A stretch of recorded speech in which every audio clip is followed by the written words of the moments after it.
So tell me about Juanita pleasure. Jackson in Cincinnati.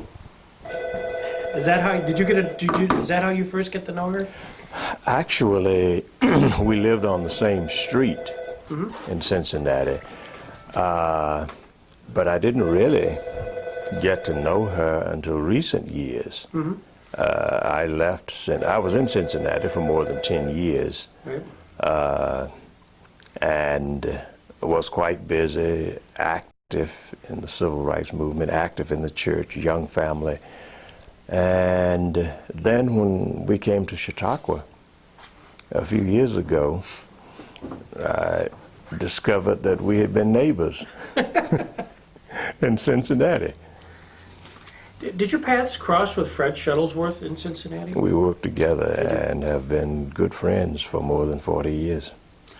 Now, did he bring you to Cincinnati? No. No. I came to Cincinnati a few months ahead of Fred Shuttlesworth. I came in February. Well, actually accepted the call. I didn't move until June. And I think he accepted a call to a church in May of that year, in the spring of that year. So we both came about the same time. We were installed about the same time. But he was president of the Alabama Christian Movement for Human Rights and remained president of that organization for the first 5, 6 or more years in Cincinnati. So he was practically in Cincinnati on weekends. Right. And in Birmingham during the weekdays. Having grown up in Georgia, at some point there must have been a tipping point in your life where the call was given to you not only for the religious but for the civil rights movement itself, where maybe you went from being passive to being active. Is there a time you can reflect and say, aha, I'm now going to be involved? Well, my active years started in Atlanta, college days, and from there on. But the passion was born of my childhood experiences.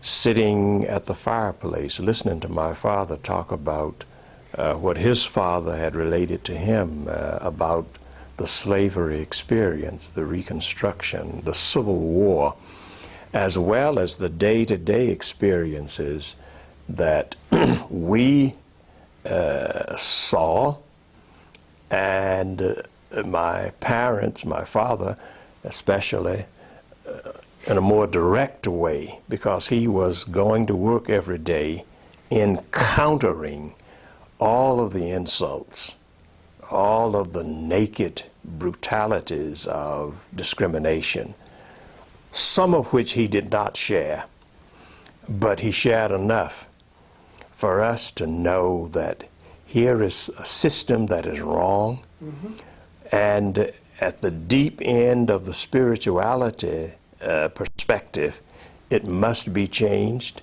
and it will be changed.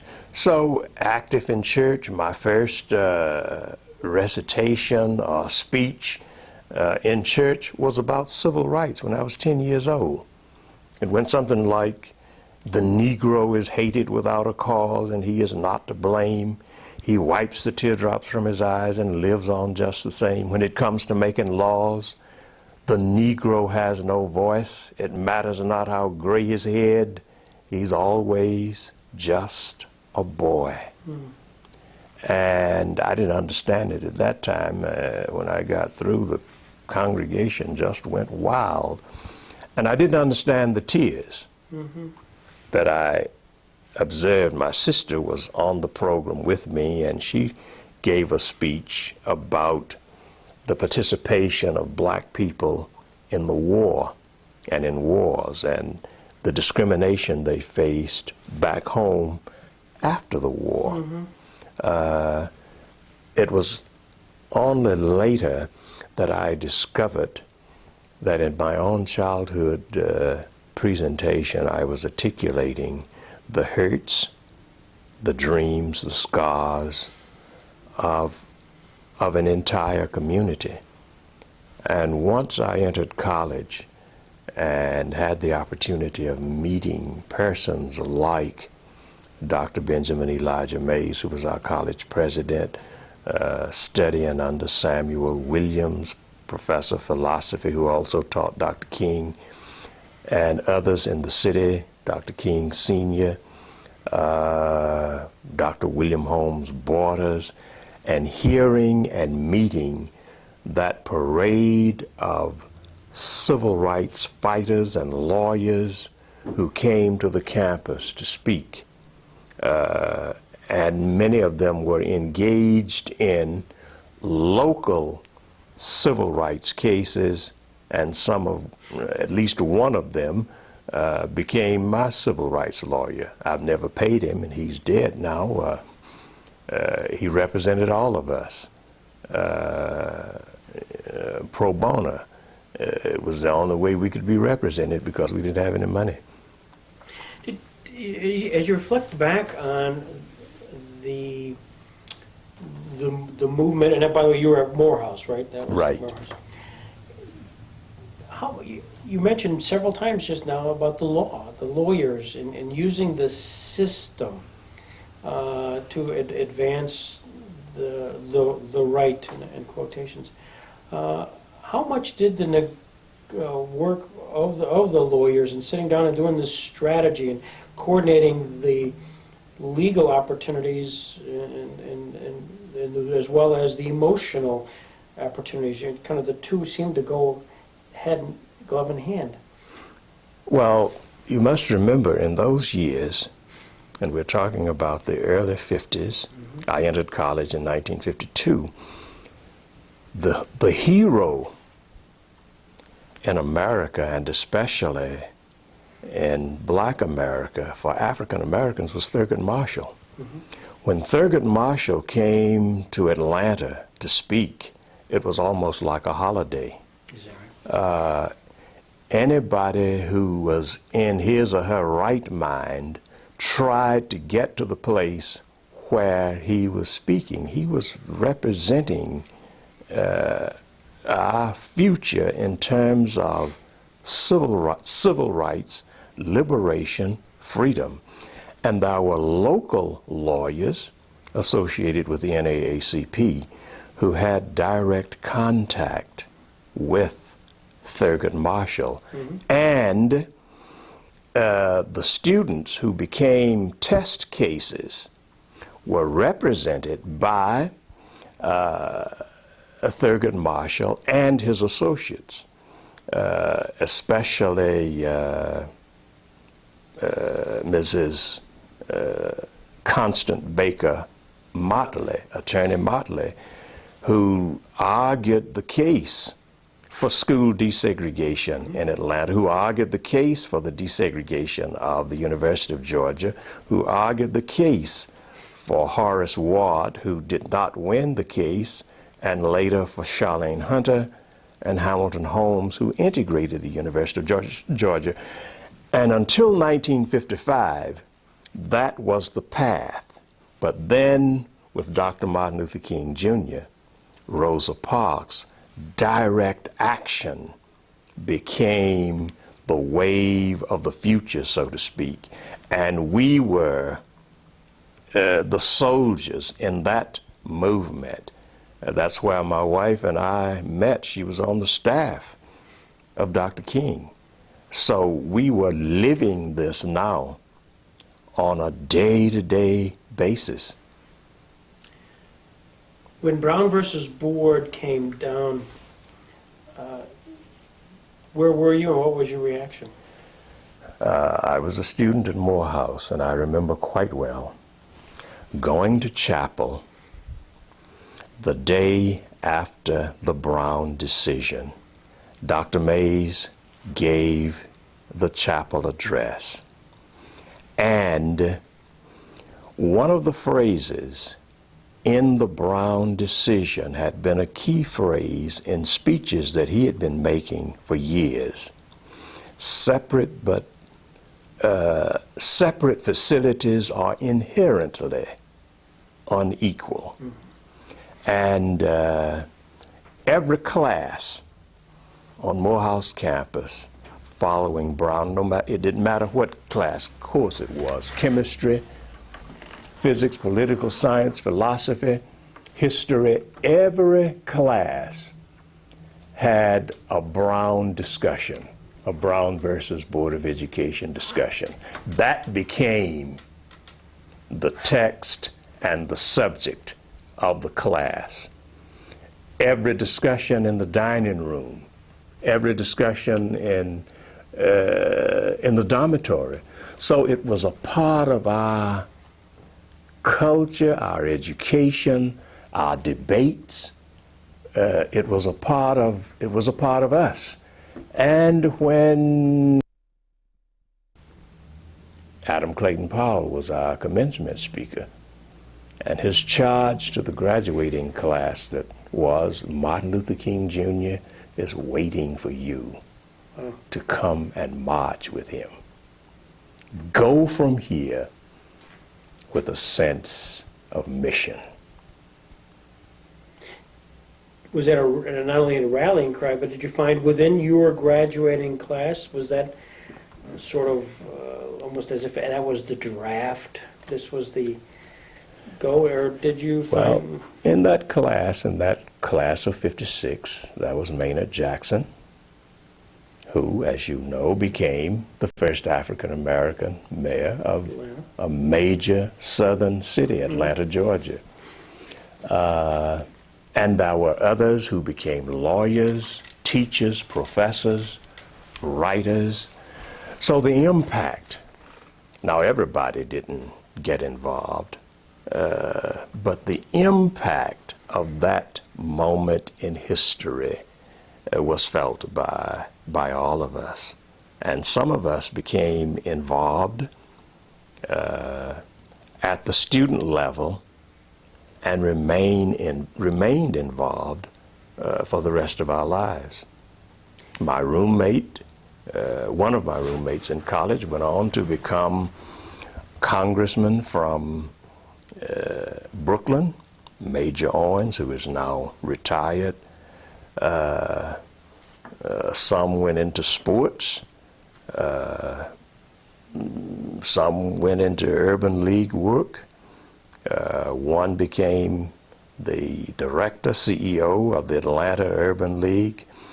One went on to become, well, he was not a classmate, but a schoolmate, to become president of the Atlanta chapter NAACP. I was vice president, perhaps the youngest at the time, during my seminary days.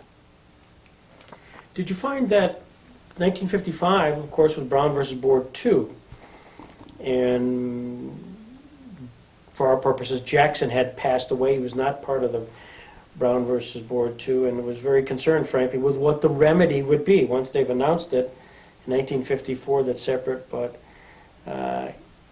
equal is unconstitutional. Now the remedy is the Brown versus Board 2 with all deliberate speed. What was what was reaction within that community? Remembering discussions and rallies and mass meetings, that was the feeling that Brown, too, was a step backwards. Not in terms of the overall history of the civil rights thrust, but that was the feeling that the 55 decision, all deliberate speed, nobody could quite define what speed is deliberate speed. And that was also the feeling, especially by those of us who lived in the South, that it gave an opening for those who were preaching nullification and interposition, a foothold to organize the reactionary movement. And we also felt disappointed by the leadership that President Eisenhower was giving. He never spoke out in favor of the Supreme Court decision, although he was forced. He had to send troops to Little Rock, but he gave no what we call moral leadership to the nation. And I think this also laid the foundation for the direct action movement and the nonviolent direct action movement that some of us became participants in for a lifetime. At that point, though, wasn't there sort of a diversion of direction from the NAACP, or the Defense Fund? Thurgood Marshall wanted to sort of keep plowing the law aspect of it, and whether it was you talked about the direct action, nonviolent direct action. Did you feel that any sense at all? Would you just that perhaps there was a diversion of philosophy there between Thurgood Marshall and the Martin Luther King? There were tensions, but I think, in the words of Dr. King, they were creative tensions. Dr. King, the movement that Dr. King led had the advantage of some of the lawyers on the planet, including the NAACP Legal Defense and Education Fund. And there was the feeling, not just on the part of many of our elders, that we should not become involved in this dangerous confrontation, risking our lives, putting our education in some instances on hold. But we should let the courts continue. Some of my professors said this. We had a very heated discussion in one of my classes in church history where the professor took the position that Dr. King had made a mistake, that he should have just turned the Rosa Parks case over to the lawyers and waited for the courts to take, to bring about the remedy. And those of us in the class felt that the professor was just off. We were not probably as kind as we should have been. But it was a loving kind of disagreement. And the professor loved us, understood where we were, we respected the professor. And then later on, we also asked him about his position when the boycott and the protest became such a history-changing process. And then he modified his position by saying, well, I felt that the boycott was unnecessary, but now I see that it was important to involve the masses in the movement. And then he went on to say, at that early date in Dr. King's career, that Martin Luther King Jr. is now immortal in the human rights struggle. Yeah.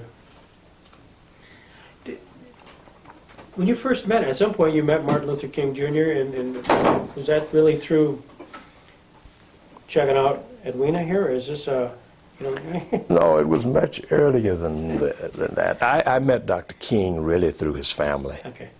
And Morehouse College. So if you put Morehouse College, Dr. King and his family together, and they were inseparable, that's where my acquaintance with him started. First through his parents. And as a graduate of Morehouse, naturally there was a great celebration, not just of his civil rights work, but when he received the doctorate degree from Boston, that was a celebrated event and an example or a model of what academic excellence was all about. Yeah. And especially if you were in the ministry, this was a great example. I met him for the first time personally in 1955 at a National Baptist Convention where the whole discussion was around the lynching of Emmett Till. And it was a few months after that that the Montgomery movement burst forth. And following that, there was a closer and a closer relationship with his family. I was in school with his brother, we worked together and really became friends. And this was prior to the organization of the Southern Christian Leadership Conference. And then years later, at the death of my first wife, I met this wonderful young woman on the staff of Martin Luther King Jr., who had her own views of things, who was a great debater, who would challenge anybody on questions, and who was well read. And I discovered that we were reading some of the same books. And she passed up. The first book I read by Fran Fanon came from Edwina, The Wretched of the Earth. So that was an intellectual kind of bonding long before there was a romantic connection. Well, if you look at it from the standpoint of God moving and intervening in history, you could say that the way had already been made. But she had she can tell you more about this than I can. She had seen me before I saw her. And that's another story. And as I understand it, Dr. King married you. That is correct. On the campus of Morehouse College, Dr. King and our former teacher co-officiated at the wedding.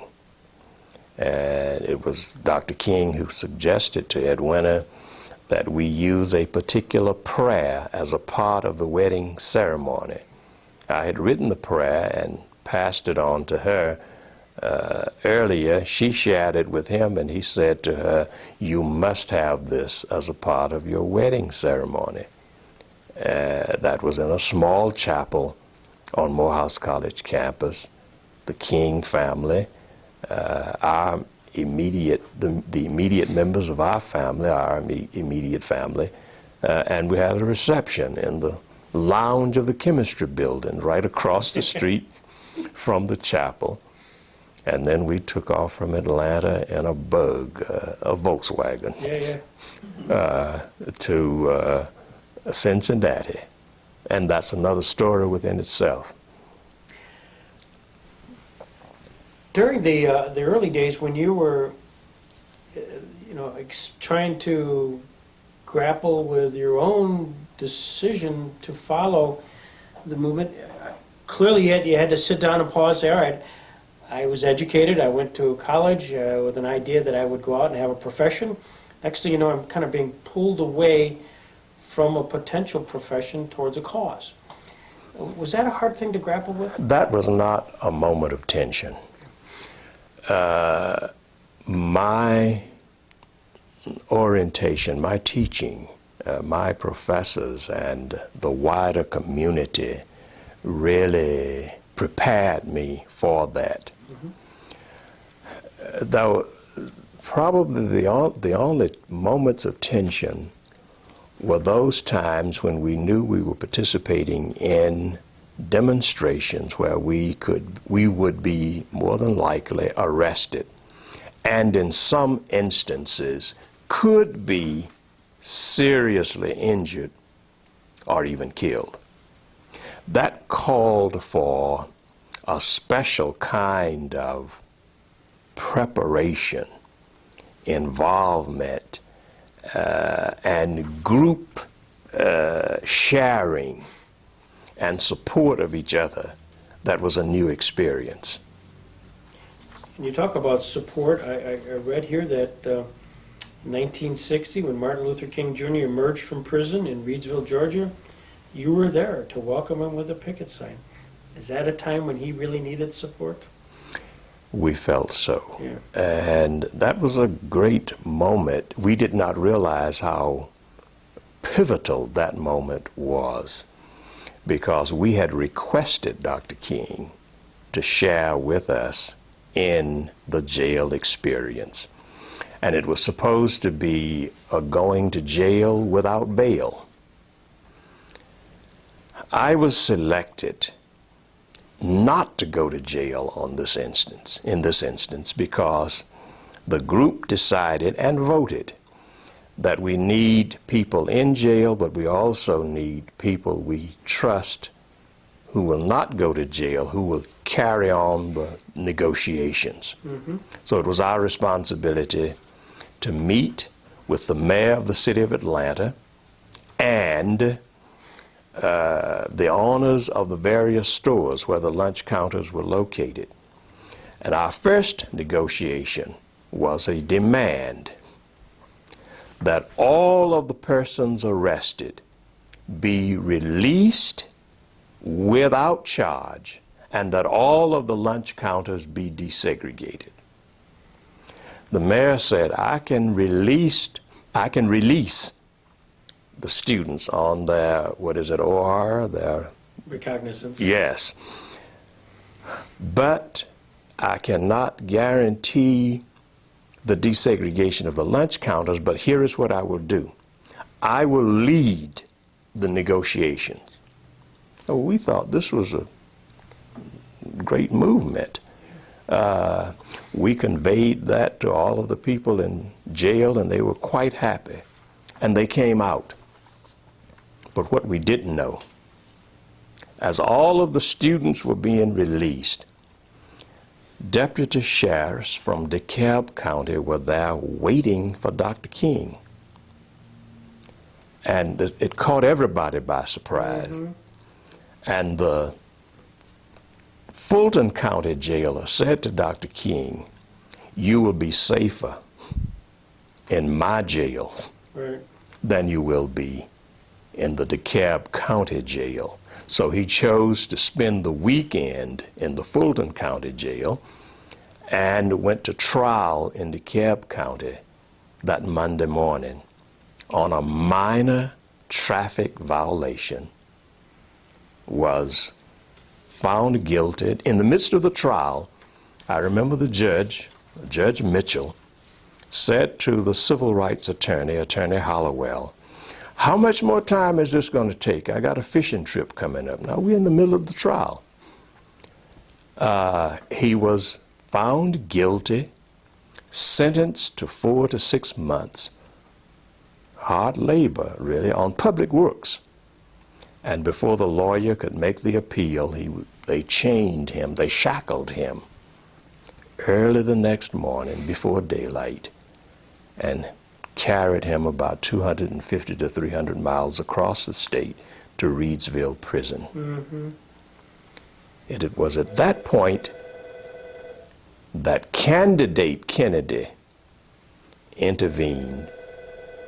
He was released, and we are meeting in that photo you speak. We are meeting him at the airport to welcome him home. That night, we had a mass meeting at the Ebenezer Baptist Church, and Dr. King's father stood up and took off his Nixon button and said, I'm going to get a suitcase of votes everywhere I can gather them and take them to John Fitzgerald Kennedy and dump them in his lap. And from that point, people in Atlanta, Detroit, Cleveland, Chicago, New York, California, St. Louis, shifted from Nixon to Kennedy. And he won the election by about a half vote per precinct across the nation. I maintain that it was Dr. King's leadership and position in the nation and the world that shifted the election through the relationship with Kennedy and his release. Later on, I heard Senator Ted Kennedy say at a King Center meeting that Dr. Martin Luther King Jr. educated my family in the area of civil rights and human rights. Who was your role model? I have many. I would start with my father and those persons whose names will never be known or recorded. in my home community and church. And they were the saints, the models, the encouragement forces, some of whom could neither read nor write, but they had the wisdom to encourage our education and to push us on with their prayers. I can think of many of them. One, Sister Ethel Evans, whose house I would pass walking to school 6 miles one way every day, who would come out to the edge of her yard and talk with me. And at the end of her conversation, she would say, "Go on, son, and be somebody." The last time I talked with her, I asked her, "How are you doing?" She said, "I'm just living between, oh Lord, and thank you, Jesus." It was this kind of dynamic at the primary level. And then in college, of course, persons like our president, Dr. Benjamin Elijah Mays, who challenged us, who believed in us, who taught us, although he didn't teach a class, but his lectures and his personal conversations actually represented the equivalent of an undergraduate and a graduate course. He was interested in our personal and lifetime commitments in all of the things that we did or would do, and we almost trembled in his presence because he was such a prophet of excellence and integrity. Dr. King, of course. I was another minister in Atlanta by the name of William Holmes Borders. My wife grew up in his church, I believe, and I know she was baptized by him. Early in the early 1940s, he wrote a poem that is now listed in the Library of Congress, I understand, among the rare books. The title of it is "I Am Somebody." Practically every African American student in the South memorized portions of that praise poem to the African American community or African American heroes. He was a great influence in my ministry. So was Dr. Martin Luther King Sr. and others like Dr. Gardner Taylor, who is still alive, and many of whom have now passed on. I had a community of models, really. You know, many says your resume is so amazing, and it's like, I wish I could spend 10 hours with you. You were a special guest with President Clinton to witness the signing of the peace treaty between Israel and Jordan. Why were you invited? Why do you think you were invited? Well, we had supported President Clinton in his election. He had been guest at our church during the campaign, along with candidate Vice President Gore, and maintained contact with the administration throughout. And I suppose it was based on that kind of relationship. We had been to the White House many times during his administration that he invited me, along with some other ministers, Dr. Joan Brown Campbell included, to share this experience. Was there any, did you ever express or write much about the relationship, the Israeli-Jordanian relationship, so that would be part of that, or is it just more of an honor that you were part of a peace treaty? Well, it was more of the latter. Yeah. My speaking of that experience, although I had been to Israel, to the Middle East, had been an advocate of peace. I had been to the Holocaust Museum, and had an active part in all that was going on, not to the extent that some of my colleagues had. Much of my discussions in that dynamic, I guess I would say, post the peace treaty signing, I have a sermon that I still preach that grew out of that experience under the title, "The Desert and the Rose," because the peace treaty signing, the setup for it was actually in a desert. And on a hot day, one could see Israel, Jordan, Egypt, and get a panoramic view of the entire era. And to see a peace treaty agreement being signed under those circumstances, to me, was a sign of hope. And that we, taking it from the book of Isaiah, that we have to become an oasis in the desert. We have to plant flowers in our desert wherever we are. And it seems to me that this is the kind of leadership that President Kennedy was giving, the kind of leadership that President Carter gave, and the kind of leadership that President Obama is giving. And it's a marvelous moment to be able to witness that kind of development while you are still alive. What was your sense the night you heard the commentators on television announce that Barack Obama is now the President of the United States? Given your career, what was your sense? That Winter and I chose to stay home that night and share this special time together as friends, as husband and wife, as parents. We were invited to Chicago, but decided to stay home. I have described it many ways. I described it as daylight at midnight.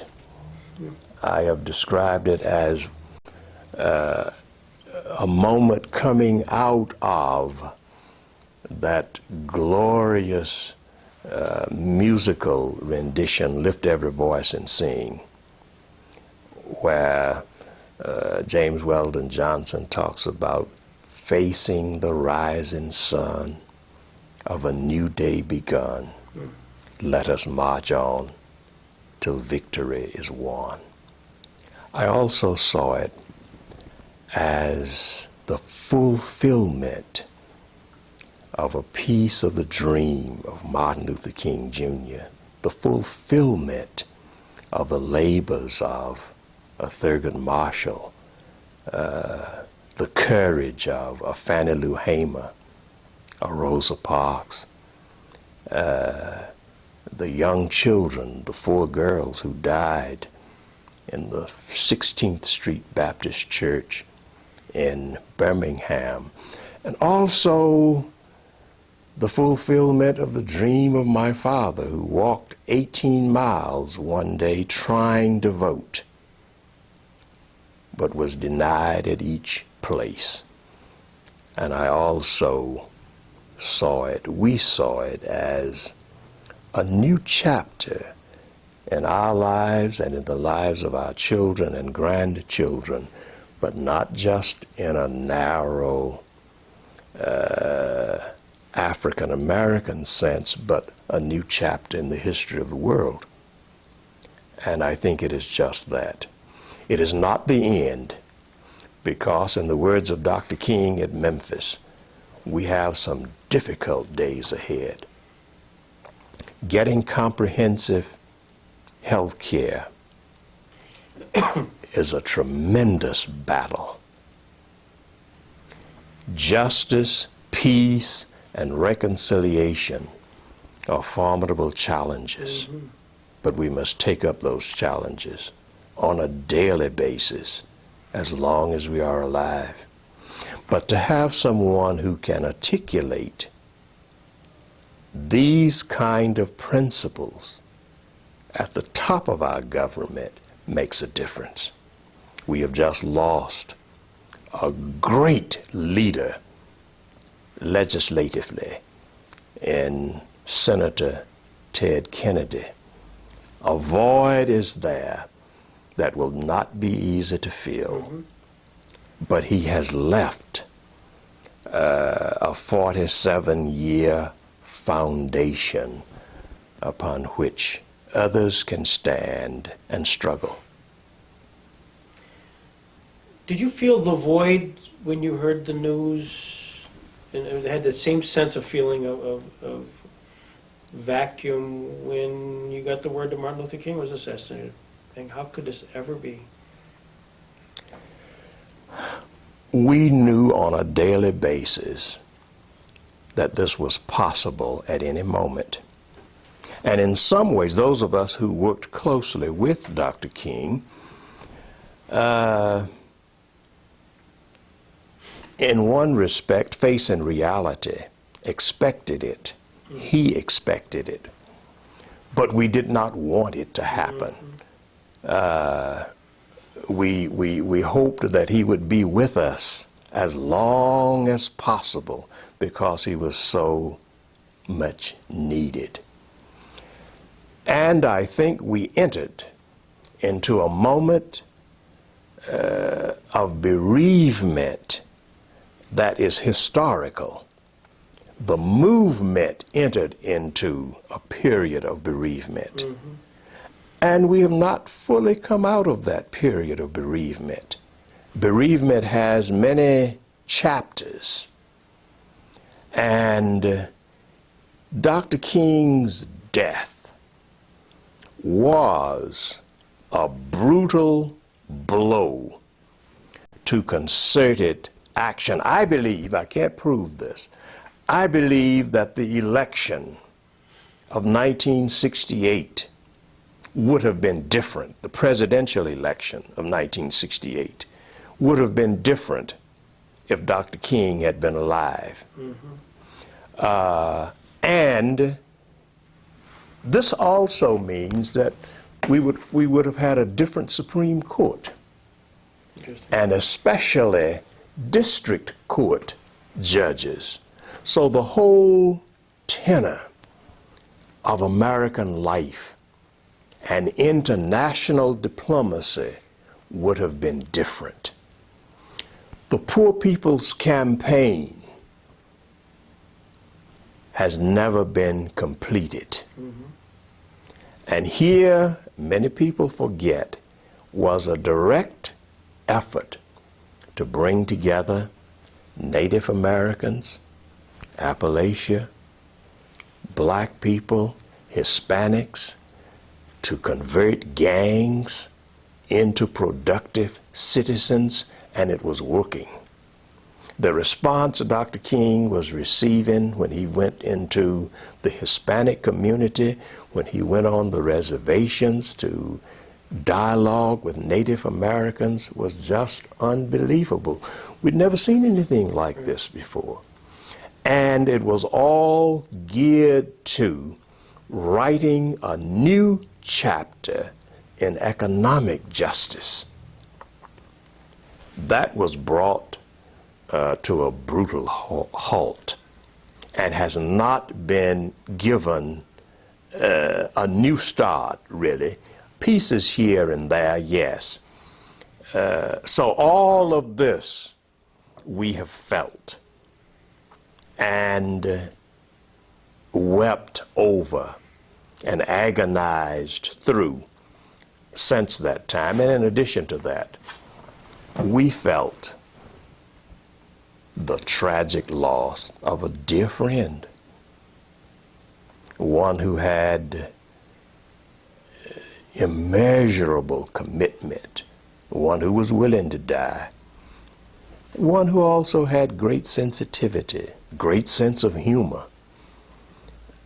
a lover of children and family, and who would miss a plane on a telephone conversation talking with somebody who was going through some personal crisis. He was as sensitive to the person who cleaned up the building as he was to his executive director. Mm-hmm. You're retired now from the church, yet clearly inspired. You're an amazingly emotionally wonderful guy. What's next?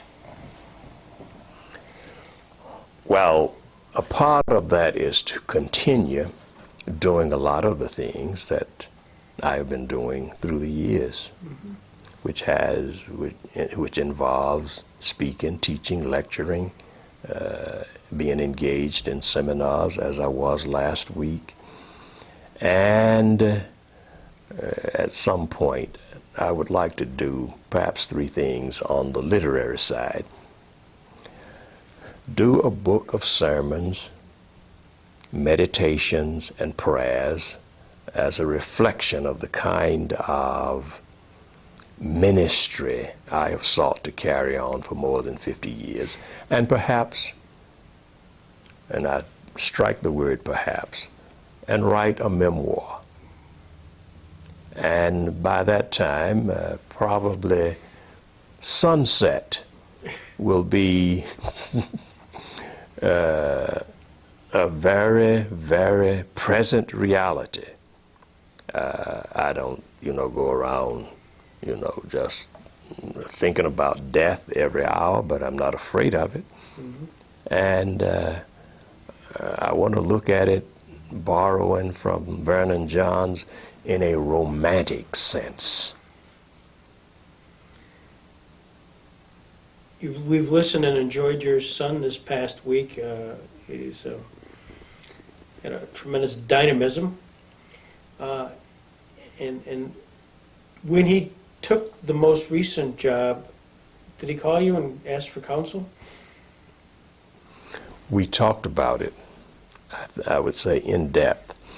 But I have never sought to say to him, do this, do that. Mm-hmm. But I've always tried, and we have tried to discuss with him various aspects of a decision. And in this instance, he had the opportunity to succeed me. I think the congregation would have probably offered him a unanimous call, or near unanimous, as unanimous can be. But at the same time, I have dedicated children and held them in my arms for more than 50 years. And almost every time in those dedication services, I have quoted Gibran. Your children are not your children. They come through you, but not from you. Right. They are the sons and daughters of life's longing for itself. And I add, they are the children of God.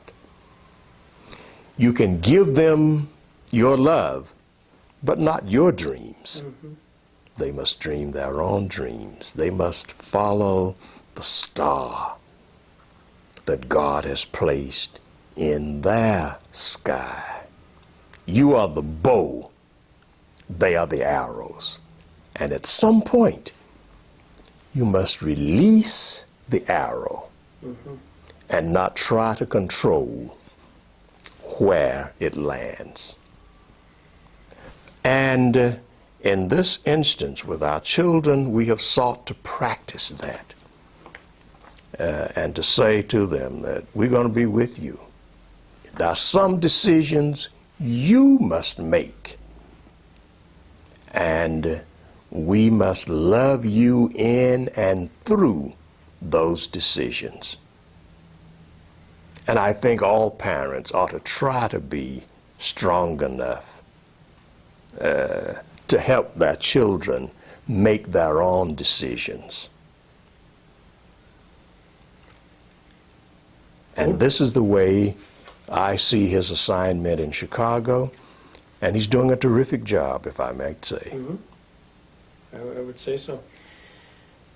Otis Moss is a bridge to a glorious part of American history in ways that nobody else is. He's the transition from the 1950s and the civil rights era to the hip-hop generation that his son now embodies. Nobody can tell those stories firsthand like he can. Is that a correct statement about Otis Moss Jr.? It's quite a compliment, a very humbling compliment. My son and I have done a sermon together more than once, dealing with the Moses and the Joshua and Ruth and Deborah generations. Mm-hmm. And we take the position in that message that the Moses generation has the responsibility of walking through the wilderness, going as far as you can, even to the mountaintop. But eventually you must pass the baton before you drop it to the next generation. Mm-hmm. And then pray for them and with them and hope that they can carry it better than you and farther than you. So this is the way I see this. It's a relay race, so to speak, and we pass these responsibilities with our flawed hands on to the next generation. And we ought to do it with as much grace and dignity as heavenly and humanly possible, and then rejoice. Amen, and thank you so much. This has been terrific for me. Have a chance to talk to a legend like you. Thank you. Thank you. Any questions from the peanut gallery? Wait a minute. What's the question I should be asking you that I haven't asked you?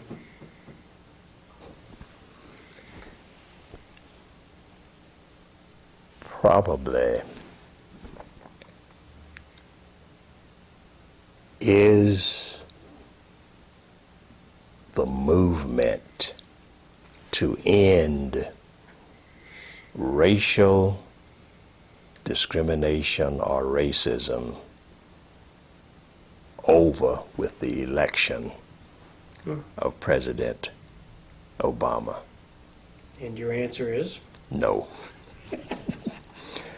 It is a challenge to work harder and an opportunity to do more.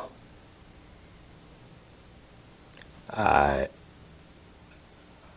shudder at the word post-racial because I believe in diversity. And I believe that we can learn so much from each other's traditions and experiences. I have some difficulty with color blindness. I know its application in law, but in terms of our cultural experiences, color blindness is a deficit. I want to be able to see the rose and the lily and the daffodil and experience the colors of fall and the new colors of springtime. So I want to be able to learn from the Jewish tradition and experience, the Hindu tradition and experience. I long to go to India. I want to be able to learn from the Islamic tradition and experience, not to make them like us, but to learn from and thereby enhance my own being, understanding, and history. I love your interest in just being a student, a constant and inquisitive mind. It's wonderful. Wow, many thanks. Thank you. We've taken up a lot of your time, but I really appreciate it. And thank you. And I want to commend you for your leadership and Attorney Jackson's leadership and all of those associated with you for the Jackson Center, and hope to come back at sometimes in the future. We'll get you back. Thank you. Thank you.